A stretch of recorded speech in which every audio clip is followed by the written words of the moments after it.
महाराजनी जय। पूज्य नारायण बापानी जय। सत्य सनातन सती धर्मनी जय। खूब सरस आजे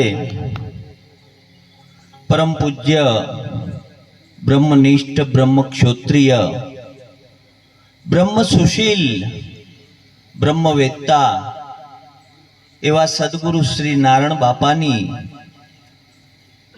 10મી निर्वाण तिथि निमित्ते आपणे ज्यारे मळ्या छीए, घणा बधा संतो पधार्या, एमना दर्शननो लाभ मळ्यो अने निर्वाण तिथिनी साथे पूज्य नारायण बापानी मूर्ति अनावरणनो जे महोत्सव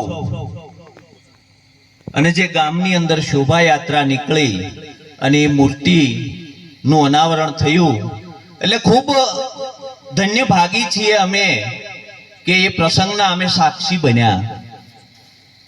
आजे अहींया एक ज्ञान यज्ञ अने एक द्रव्य यज्ञ आ बे यज्ञ अहींया थया। गाम लोकोने दूर देशावरथी संतोने तेड़ावी अने एने प्रसाद लेवडाव्यो, एने द्रव्य यज्ञ कहेवाय। अने पछी जे रात्रि आ सत्संगनो कार्यक्रम चालू थयो एने ज्ञान यज्ञ कहेवाय। अने आ ज्ञान यज्ञनी अंदर सर्वे संतो तरबोळ थया। नारायण बापानुं जीवन एवुं हतुं, मैं पूज्य भीखा बापाना मुखेथी सांभळ्युं कि एमना जीवनथी अमे एटला प्रभावित थया कि आजे 3 वर्षथी हूँ सतत नारायण बापानी निर्वाण तिथिमां हाजरी देवा माटे आવું છું। कारण के एनुं जीवन एवुं हतुं। जागृत महापुरुषनुं जीवन केवुं होय, आश्रमनी अंदर गरो, आश्रमनी अंदर तमे आवो એટલે તરત જ બોર્ડ માર્યું છે અજ્ઞાન એ જ બંધન। નારાયણ બાપાનું લક્ષ્ય હતું જ્ઞાન। संतोए एना लक्ष्य ने छोड्યું નથી, एना लक्ष्य ने वळगी રહ્યા છે અને આપણે પણ લક્ષ્ય ને વળગી રહેવાનું છે। જો લક્ષ્ય પકડાશે તો કામનું છે, આપણે લક્ષ્ય ને ભટકી જઈએ છીએ। કોઈ પણ વ્યક્તિ જ્યારે નાની ઉંમરથી વૈરાગ લાગે અને ઘર છોડવાની તૈયારી કરે, घर छोड़वानी तैयारी करे त्यारे अंतर में तीव्र वैराग होय, तीव्र तालावेली होय कि मारे परमात्मा ने मळवुं छे। एक ज लक्ष्य होय कि गमे ते थाय, आ देह पड़ी जाए तो भले पड़ी जाए पण परमात्मा ने मळवुं छे। मारे मारा पोताना निज स्वरूपनी ओळखाण करवी छे। आवुं लक्ष्य लई अने निकळे अने धीरे धीरे जंगलनी अंदर दूर जाय अने न्या जईने एक नानी एवी झूंपड़ी बनावे। झूंपड़ी बनाव्या पछी धीरे धीरे पोते थोड़ू मोटू कार्य करे। एम करता करता धीरे धीरे धीरे धीरे पछी आश्रमनी व्यवस्थानी अंदर जीवन वયું जाय, मूल लक्ष्य भूलाई जाय। आपणे आजे पूज्य नारायण बापानी तिथि निमित्ते भेगा थया छीए तो आपणुं कंईक लक्ष्य होय। आ लक्ष्य ने आपणे चूकवानुं नथी। लक्ष्य छे ए पोतानो आत्मा छे, लक्ष्य छे ए आपणुं सत्संग छे।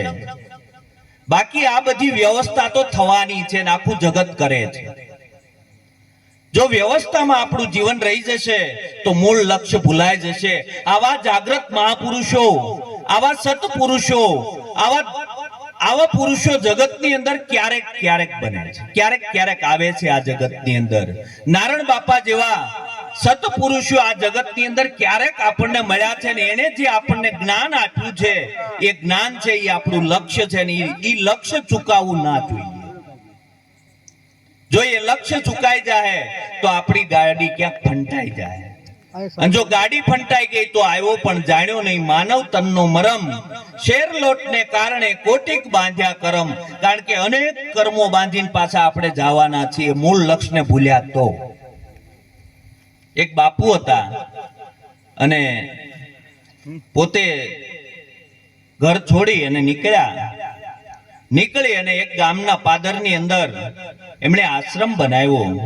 આશ્રમ એટલે પેલા ઝૂંપડી બનાવી, એટલે ગામ લોકો બધા જાય સત્સંગ કરે, ગામ લોકો સાંભળે સત્સંગને, ખૂબ સાંભળે. પછી કે બાપજી અહીંયા અમે બધા આવીએ, બધાને ચા પાણીની વ્યવસ્થા કરવી, બરોબર, બધું કરવું, પણ એ કે બીજો તો કાંઈ વાંધો નથી, એ તો બધું તમે વ્યવસ્થા કરી દો, પણ અહીંયા ઉંદરડાની બહુ તકલીફ છે. શું છે? ઉંદરડાની અહીંયા બહુ તકલીફ છે, કે આ ઉંદરડાનું કંઈક કરો ને તો સારું. એ કે બાપુ એ ઉંદરડા એમ જાય નહીં, પણ તમે એક બિલાડી પાળો. એટલે બાપુએ બિલાડી પાળી. બિલાડી પાળીને થોડોક સમય થયો, ગામવાળા બધા દૂધ લાવે, ઓલી બિલાડી પીવે, અને બિલાડી ઉંદરને ખાય, એટલે ઉંદર કાંઈ હેરાન કરે નહીં. થોડોક સમય થયો એટલે ગામ લોકો કે અમારે કાયમ દૂધ લઈને આવવું બાપજી અહીંયા, ક્યારેક અમારે અવાય, ક્યારેક નો અવાય. તમે એક કામ કરો ને, અમે એક ગાય આપીએ તમને, તમે આશ્રમમાં ગાય રાખો. બાપજી કે એવું કરશું? તે કે હા, ગાય રાખી.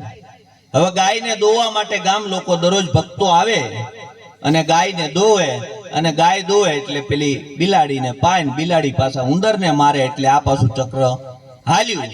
એટલે ધીરે ધીરે ગામ લોકો કે બાપજી આ ગાયને અમારે કાયમ નીણ પૂળો અમારી વાડીએથી લાવવાનો, ક્યારેક અમે વરસાદ હોય, ક્યારેક એવી મોસમ હોય અમે ન આવી શકીએ, તો એક કામ કરો ને, અમે થોડીક જમીન આપીએ, કે એ જમીનમાં થોડુંક તમે ચરાવ કરો તો એના કારણે ગાયનું જીવન હાલે. એટલે કે કાંઈ વાંધો નહીં, જમીન આપી. એટલે જમીનની અંદર એને જે ચરાવ હતો એ વાવ્યો ને, એ ગામ લોકો વાટી જાય, ગાયને ખવડાવે, ગાયને દોવે, ગાય દૂધ આપે, ગાય દૂધ આપે, એ બિલાડીને પાય, બિલાડી પાછા ઉંદરને ખાય, એટલે પાછું આશ્રમનું હાલ્યું. ધીરે ધીરે કરતા ગામ લોકો કે બાપજી અમે ક્યારેક નવરા હોય, ક્યારેક ન હોય, પણ હવે તમે એક કામ કરો ને, આપણા ગામમાં એક વિધવા બેન છે, એ કે ઈ આશ્રમમાં સેવા ભાવ કરશે, આ